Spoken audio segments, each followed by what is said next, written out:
அந்த பிசினஸ் வந்துட்டு பெருத்த நஷ்டத்தில் இருக்கு, பிசினஸ் முன்னாடியே போகல. இப்ப இந்த டிராப்ல இருந்து நீங்க தப்பிக்கிறதுக்கு என்ன பண்ணணும்? நீங்க எந்த இடத்துல நீங்க இந்த பிசினஸ்ல மிஸ்டேக் பண்றீங்கிறத ஃபர்ஸ்ட் நீங்க ஐடென்டிஃபை பண்ணணும். நீங்க பணத்தை வந்துட்டு என்ன அப்படின்னா ஹேண்டில் பண்றதுல உங்களுக்கு பிரச்சனை இருக்கா அப்படின்னா நீங்க அதுல நீங்க அட்ரஸ் பண்ணணும். இல்ல உங்களுக்கு வந்துட்டு சேல்ஸ் வந்துட்டு என்ன அப்படின்னா பண்றதுல, ஆர்டர் எடுக்கிறதுல, அதை கொண்டு போய் டெலிவரி பண்றதுல, பணத்தை கரெக்டா வாங்குறதுல இந்த இடத்துல பிரச்சனை இருக்கா?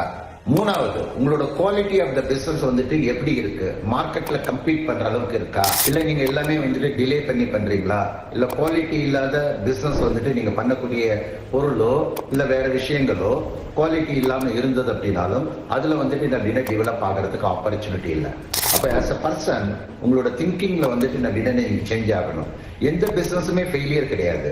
அந்த பிசினஸ் யார் பண்ணிட்டு இருக்காங்களோ அவங்களோட அந்த திங்கிங் அதுலதான் வந்துட்டு அப்படின்னா பிரச்சனை இருக்கும். நீங்க அந்த இடத்துல போயிட்டு நீங்க வந்துட்டு ஒர்க் பண்ணணும். உங்க பிசினஸ் கரெக்டான பிசினஸா இருக்கலாம், நீங்க பண்ற பர்சன் வந்துட்டு சரியில்லை, நீங்க இதை நீங்க ஐடென்டிஃபை பண்ணி நீங்க ஒர்க் பண்ணீங்கனாலே உங்களோட பிசினஸ் வந்துட்டு நஷ்டம் அடைகிறது ஸ்டாப் ஆனதுனாலே லாபம் வர்றது வந்துட்டு தானா